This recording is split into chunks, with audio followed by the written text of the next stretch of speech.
Wenn gesprühte Farbe auf Wand trifft, kann das durchaus ein Gewinn für die Nachbarschaft sein. Es kommt halt immer darauf an, wer hier am Werk ist. Denn mit dem richtigen künstlerischen Ansatz und ordentlich körperlichem Einsatz hinterlässt sie einen richtig ordentlichen Eindruck. Das Monumentale hier, dass Leute davor stehen und sagen, wow, das ist ja riesig und ich sehe das von meinem Fenster aus und einfach diese Größe, diese Präsenz in der Stadt, das finde ich super cool. Ich gehe weg und mein Werk bleibt hier in der Stadt, repräsentiert mich und meine Kunst weiter und das ist eigentlich das beste Gefühl.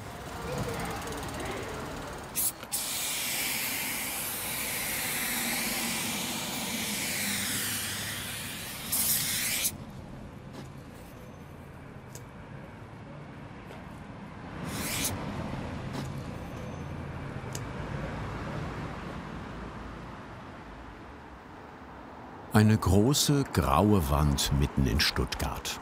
6 Meter hoch und über 20 Meter lang. Ein paar illegal gesprühte Botschaften, sonst eher trist anzusehen. Die Wand gehört zum Grundstück eines Kinderhauses. Graffiti- und Street-Art-Künstler Jeru, bürgerlicher Name Chris Ganter, hat den Auftrag, sie zu verschönern. Mit einem Mural, einer großen Wandmalerei. Ich denke, ein Naturbild ist ziemlich gesetzt, weil wir haben rechts ist dieses Efeu, das runterhängt, davor sind Bäume, oben drüber sind Bäume und Grün. Da kommt, glaube ich, ein Bild mit Naturmotiven ganz gut. Ich könnte natürlich noch abstrakt machen, das wäre noch die zweite Alternative. Das mache ich dann gerne in noch urbaneren Räumen, also in Unterführungen oder sowas. Aber hier ist es schön draußen mit Grün drumherum, das wird was mit Natur. Urban Art entsteht zunächst zu Hause. In seiner Stuttgarter Wohnung nutzt Jeru das Foto der Wand für seinen Entwurf. Das ist eine Wand, die sehr zentral ist. Das heißt, da laufen viele Leute dran vorbei. Und die laufen nah dran vorbei. Das heißt, ich müsste auch ins Detail gehen, dass die Leute wenn sie wirklich einen Meter daneben vorbeilaufen, noch was zum Gucken haben. Und deswegen versuche ich jetzt hier 3 oder 4 Vögel, dachte ich mir, schön in einer Bewegung, irgendwie in einer schönen Komposition eben da drauf zu bringen.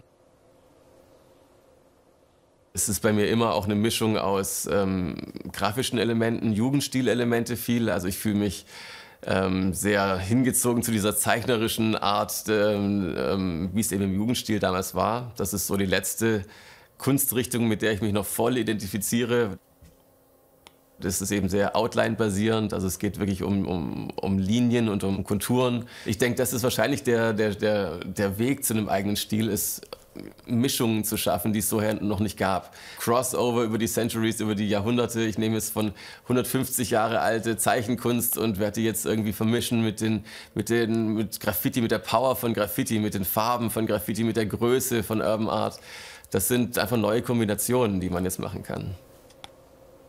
Streng genommen ist ein Mural kein Graffiti. Aber Jeru hat mit klassischen Graffiti, den Zeichen und Schriften angefangen und nutzt auch heute hauptsächlich die Sprühdosen für seine Kunst. So gut, dass die Deutsche Post dem mehrfach ausgezeichneten Street-Art-Künstler eine Sonderbriefmarke gewidmet hat. Auch sein Graffiti-Lehrbuch ist zu einem Standardwerk geworden. Aber jede Wand ist neu und allein für die Skizze braucht er viele Stunden. Zu genau muss die aber gar nicht sein.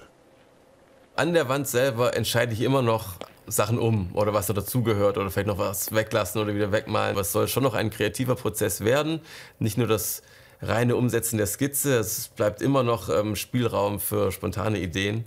Man weiß nicht hundertprozentig genau, was am Schluss dann dabei rumkommt, wie es wirklich aussehen wird. Und das macht für mich auch den Reiz daran aus. Für den Hintergrund des Bildes nutzt er Farbrolle und Fassadenfarbe.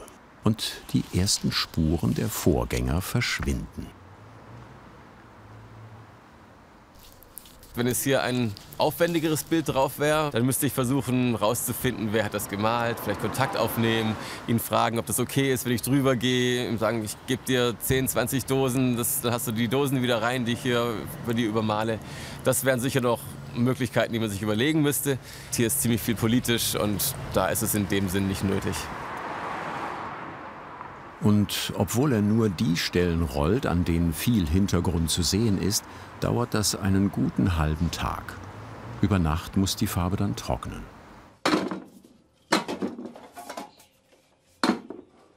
Am nächsten Morgen in seinem Atelier. Hier warten einige 100 Farbdosen in den unterschiedlichsten Farbtönen auf ihren Einsatz.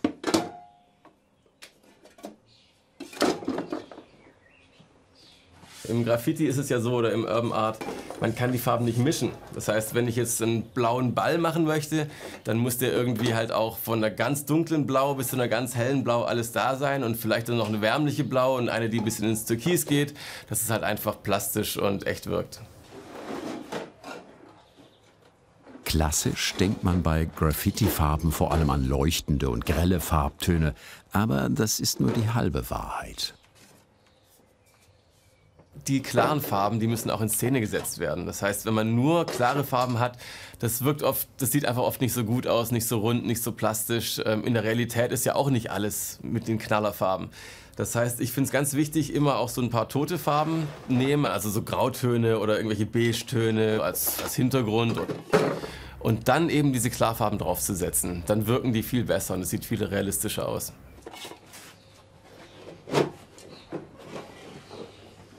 Zwei Kisten Sprühdosen, eine Schutzmaske gegen Lösungsmittel und fein versprühte Pigmente und 2 Leitern. Das ist heute schon fast alles an Handwerkszeug. Zunächst zieht Giroux die Umrisse der Motive vor. Ich bin da eher ein Handwerker der alten Sorte. Also ich benutze keinen Projektor, ich benutze noch nicht mal ein Grid, also nur ein Raster. Ich habe das gelernt, Freihand zu machen und das mache ich auch immer noch so. Der Kopf eines Vs entsteht. Immer wieder vergleicht er den Umriss mit der Skizze auf dem Tablet. Vor allem die Größe und Position auf der Wand sollen genau passen. Um das zu prüfen, muss er runter von der Leiter und ein Stück weg von der Wand.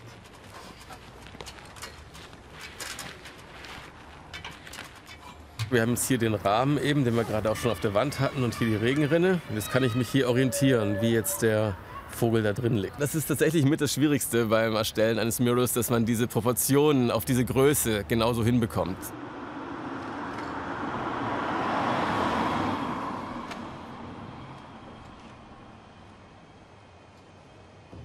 Also es geht eigentlich immer darum, die Wand auszunutzen. Und wenn man jetzt klein denkt, das ist immer der Anfängerfehler. Wenn man keine Erfahrung hat, dann hat man einen kleinen Radius.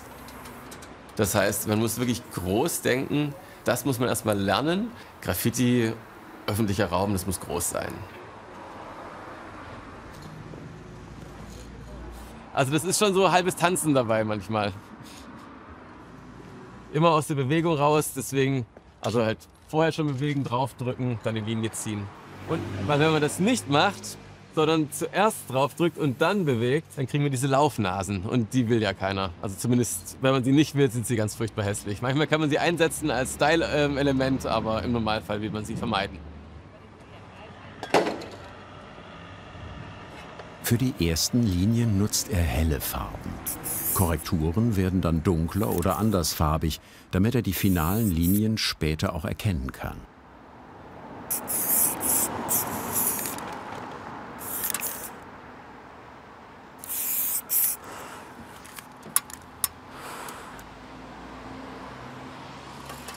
Nach dem Vorziehen ist der erste Tag auch schon vorbei und die Dosen leer.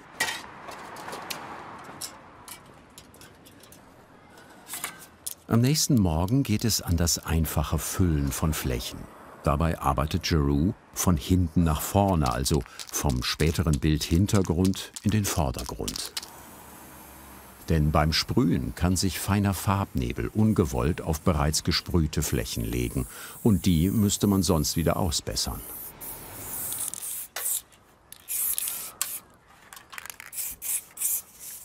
In welcher Stärke und Breite die Farbe aus der Dose kommt, wird von den Sprühaufsätzen bestimmt. diese Aufsätze hier, das sind die sogenannten Caps. Und da gibt es eben mittlerweile ganz viele verschiedene. Ich benutze einfach nur die ganz dicken und die ganz dünnen. Also es gibt eben, wie gesagt, diese ganz dicken, da sieht man, kann man richtig dicke Striche machen. Und dann gibt es eben noch die dünnen. Das sind die Skinnies. Die heißen Skinny, weil sie eben schön dünn malen. Die sind dann eher für die Linien gedacht. Wenn man da ganz nah rangeht und ganz schnell bewegt, kann man damit sehr dünn machen. Aber man kann natürlich auch mit diesen Fat Caps dünn malen. Wenn ich jetzt zum Beispiel ganz nah rangehe und schnell bewege, habe ich eine dünne Linie. Wenn ich mit der gleichen Cap einen großen Abstand mache, habe ich eine dicke Linie zum Füllen.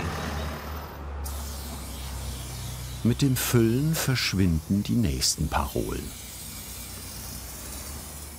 Die Städte haben den Mehrwert von Mural Art erkannt. Also die haben gemerkt, dass auch die Leute das wahrnehmen und das positiv bewerten, was es zu schauen gibt, wenn es qualitativ hochwertige Kunst gibt für jeden in einer Freiluftgalerie. Das ist eine tolle Sache und das macht auch eine Stadt lebenswert.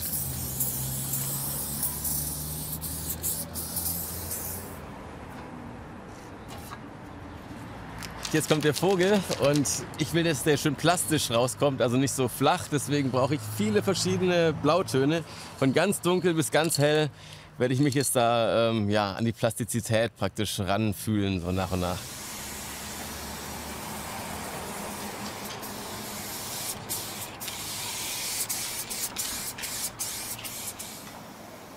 Also zuerst kommen jetzt die Unterseiten, die dunklen, und jetzt arbeite ich mich an die hellen Oberseiten. Die Unterseite wird dunkel und die Oberseite wird hell.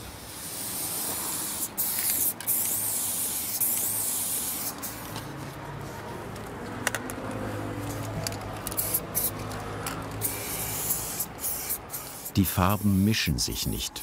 Den Sprühnebel kann Giroux aber für einen weicheren Übergang einsetzen, das sogenannte Fading.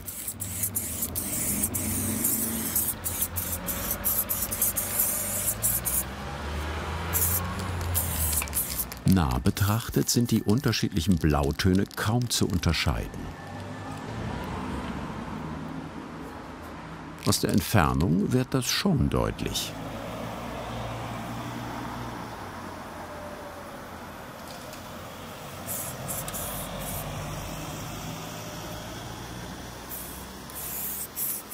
Beim V kann es jetzt ins Auge gehen.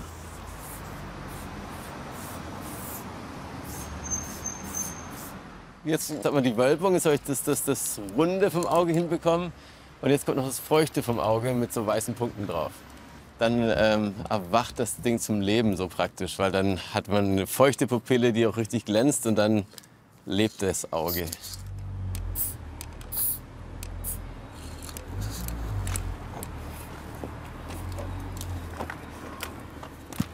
Hier ist es sehr dunkel drumherum und jetzt mit dem Violett drauf, das leuchtet jetzt richtig raus. Einfach mal drumherum relativ dunkel und dann Effekte setzen. Kunst im öffentlichen Raum, und so soll es ja auch sein, bleibt nicht verborgen. Den Nachbarn gefällt es schon mal. Schon mit der Farbe, diese Aprikose-Orange, wir waren schon sehr zufrieden im Vergleich. Und danach kam das, boah, ein Feuerwerk, Wahnsinn. Wie ist das, wenn man Street Artist ist, dass jemand das Bild oder das Werk zerstören kann oder beschädigt? So ist das. Das ist C'est la vie. Das Ne? ist So ist das. Ja. Ja. Aber ich denke, in dem Bereich, man respektiert sich auch, oder? Meistens. Meistens, Meistens. ne? Meistens, genau. Ja. Sehr schön, vielen Dank. Ja, sehr gerne. Vielen Schönen Dank. Tag wünsche ich noch. Lob tut gut. Und auch der Kopf des Flamingos hat es schon auf die Wand geschafft. Augenlicht inklusive. Es geht gut voran.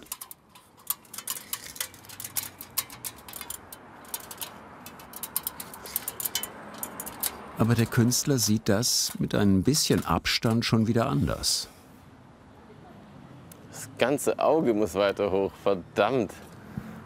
Ich muss das ganze Auge noch mal neu machen. Es ist für meinen Geschmack zu weit nach unten gerutscht. Also es ist zwar ein bisschen ärgerlich, aber es ist nur wenig. Es sind vielleicht 5 bis 10 Zentimeter weiter nach oben. dann fände ich es irgendwie ein bisschen passender gesetzt.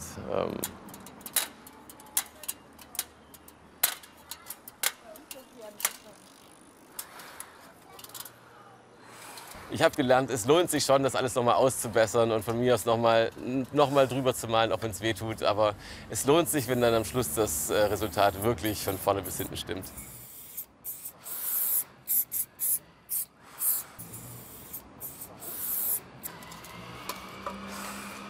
Der Vorteil von deckenden Farben? Ein Auge versetzen? Kein Problem.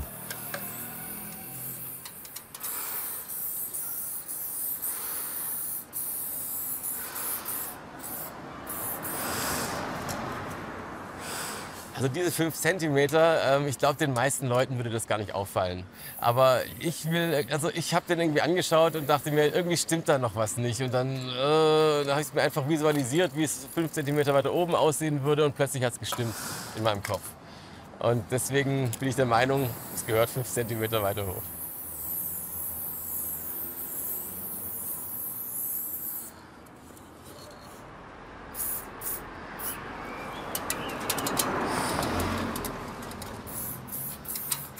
Ich bin da ganz, ganz schlimm, also Perfektionist, was meine eigene Kunst angeht.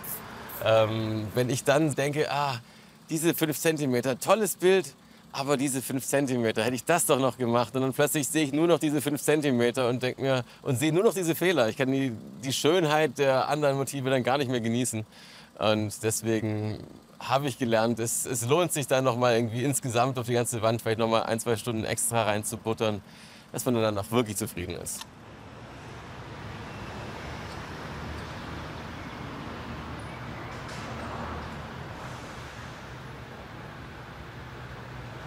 Genug für heute. Am nächsten Tag ist die Sonne weg. Schatten kann er trotzdem machen. Ich habe hier ganz verschiedene Brauntöne, die nach oben hin heller werden. Aber dann eben, wo der Vogel drauf liegt, gibt es dann eine gefadete Schattenkante. Jetzt wird das Fading, also das Verblenden, noch gezielter eingesetzt. Das ist die Sache, wie man die Sprühdose mit den Ventils, in welche Richtung man die hält an der Wand. Also wenn ich eben entlang sprühe, habe ich auf der einen Seite eine harte Kante und auf der anderen Seite nebelt das dann langsam aus. Und das kann ich dann eben auch mit Drehbewegungen kombinieren und dann einfach den Effekt zu erzielen, den ich haben möchte.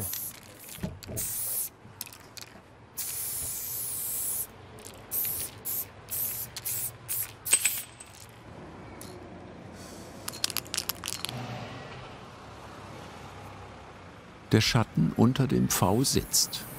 Jetzt zieht Giroux schon die Umrisslinien, die sogenannten Outlines.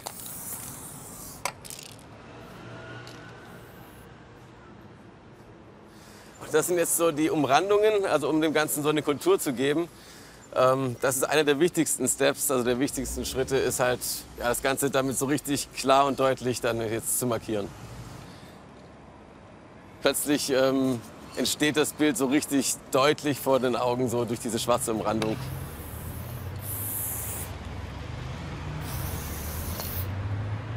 So richtig dreidimensional werden die Motive, wie hier die Vogelbeeren, mit einer Kombination von Technik und Farben.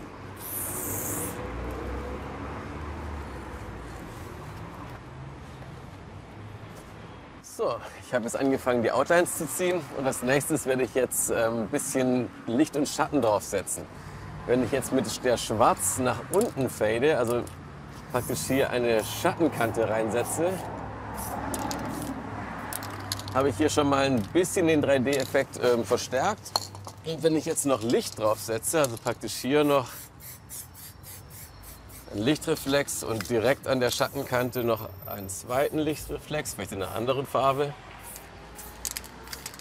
kriegen wir plötzlich so einen 3D-Effekt hin. Und ich denke, wenn ich das jetzt überall mache, dann wirkt es plötzlich viel plastischer.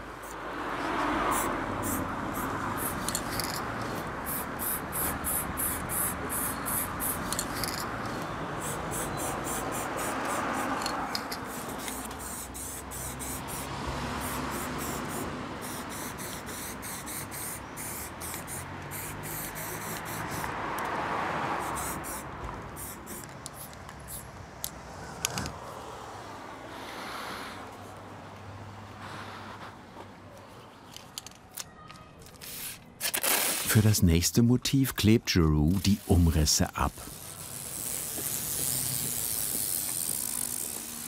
Ein Kristall soll hier entstehen und der hat scharfe, gerade Kanten. Das lange, aufwendige Motiv soll den unteren linken Teil der Wand beherrschen.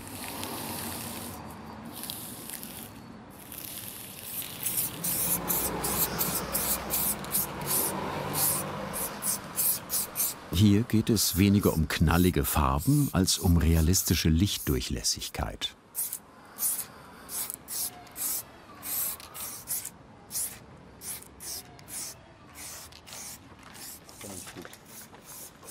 Jetzt ist praktisch das große Vorfüllen ist fertig. Das heißt, das Motiv steht im Grunde schon da. Und jetzt geht es eben darum, dem Ganzen noch ein bisschen Leben einzuhauchen, noch ein bisschen in die Farbtiefe reinzugehen, die Konturen dran zu machen, Licht und Schatten. Also je mehr Farben, desto schimmernder ist das Ganze, desto lebendiger ist das. Das heißt, es wird sich Blautöne mit dem Braun vom Hintergrund mischen. Dann kommen helle, mit Weiß helle Kanten drauf, in dem Fall noch mit hellblau. Es kommt noch eine Stufe heller, kommt noch drauf. Und so kriege ich diese Transluzenz hin und das Lebendige, das ich haben möchte. Sehr schön, ne? Vielen Dank. Sie sind der moderne Picasso, ne? Ja, wenn man so will, ich gebe mir Mühe. Ah ja, kann man das sagen? Ah ja, phänomenal, sehr, sehr schön. Danke, freut mich, dass es gefällt. Ja, das ist gut. Und passt alles.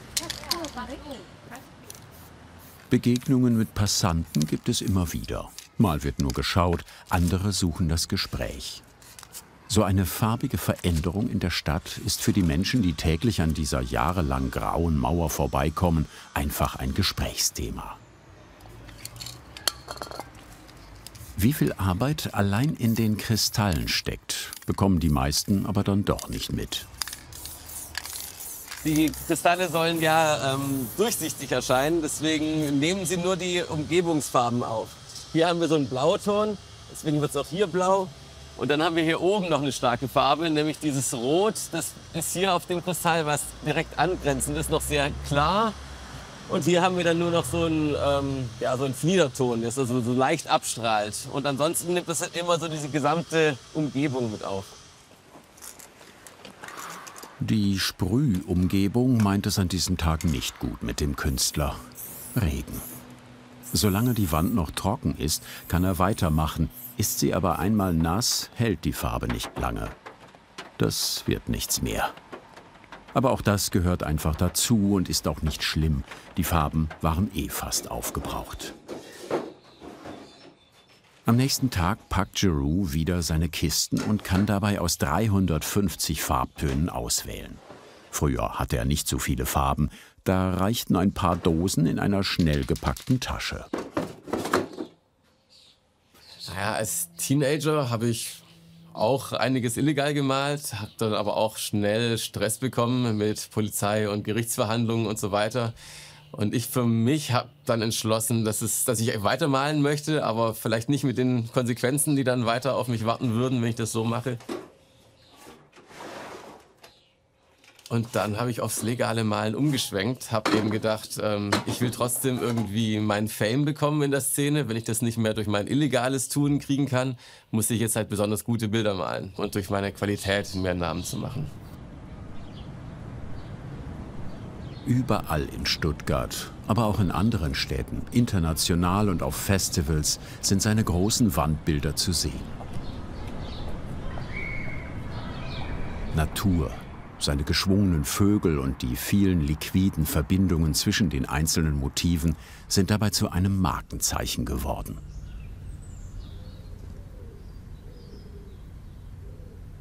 Manchmal bestimmen die Auftraggeber mit, welches Motiv auf die Wand kommt. Für die große Wand in Stuttgart hat er, wie so oft, künstlerisch völlig freie Hand. Die Motive an der neuen Wand werden immer feiner und detailreicher. Der Rabe bekommt mehr als Grau und Schwarz. Hier sind Grün, Braun, selbst Rottöne im Gefieder. Auch der Flamingo verneigt sich schon über die Mauer. Und die Vogelbeeren haben ihren Jugendstil-Touch. Aber im Auge des Künstlers ist das Bild noch lange nicht fertig. Es geht um die Verbindungen der Motive und damit die Gesamtwirkung.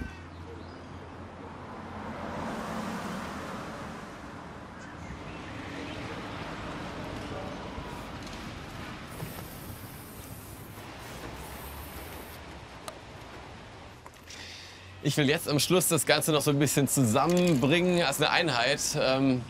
Das hilft mir einfach, das Ganze noch mal plastischer zu machen, weil da kann man auch über diese Verspannung noch mal Schatten drauflegen, noch eine weitere Ebene. Es geht eigentlich immer darum, mehrere Ebenen hintereinander zu legen oder eben auch drüber zu legen, um einfach diese Tiefe zu bekommen, die ich gerne habe.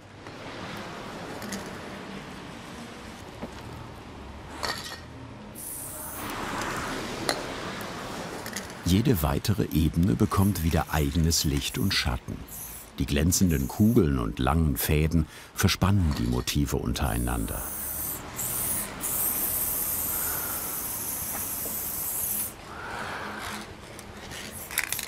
Und jede Kugel und jeder Faden wirft wieder einen eigenen Schatten auf seinen Untergrund.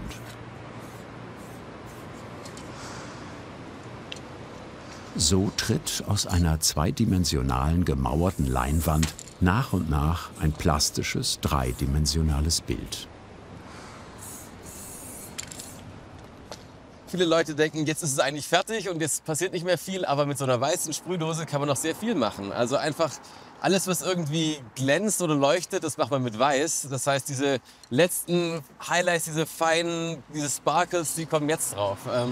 Ich kann zum Beispiel hier jetzt ein bisschen Weiß drauflegen, einfach weit weg und drauf faden. Dann sieht das immer aus, wie wenn es einfach ein bisschen leuchtet. Und das Gleiche kann ich auch hier bei dem Flamingo machen. Wenn ich jetzt den ein bisschen plastischer rausholen möchte, dann nehme ich jetzt hier meine Weiß, gehe an die schwarze Kante oder auch hier an die Oberseite dran und dann ziehe ich jetzt hier eine Kante rein. Und dadurch gewinnt das Ganze nochmal deutlich an Plastizität.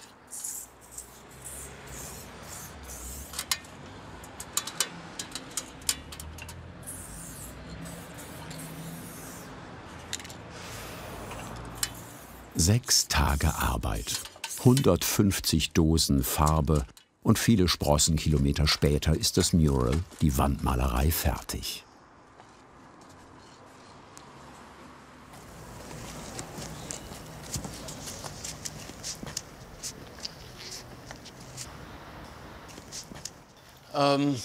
Ja, ich glaube, es sieht schon ähnlich aus wie auf der Skizze, das ist schon mal gut. Ich finde die Details immer ganz wichtig, dass man eben nicht das Bild einmal gesehen hat und dann gibt es nichts Neues mehr zum Entdecken. Ich finde, neue Sachen zu entdecken, neue Hintergrundebenen. Also ich finde diese Verspannungen der Ebenen, und dazu gehören auch die ganz kleinen Effekte, die kleinen Fäden, die kleinen Punkte. Und je mehr sich die Ebenen verschränken, desto tiefer wirkt das Bild.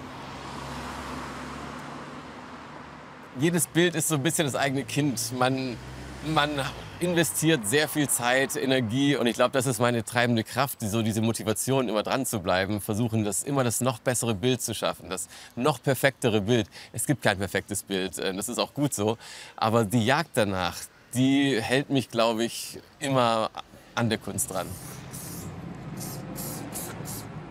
Fehlt noch, wie bei jedem guten Bild, die Signatur. Die Stadt ist jetzt um eine bunte Fläche reicher. Ob das Bild Respekt in der Szene findet und nicht besprüht wird, wird sich zeigen. Aber das gehört und gehörte schon immer zum Berufsrisiko eines Künstlers im öffentlichen Raum.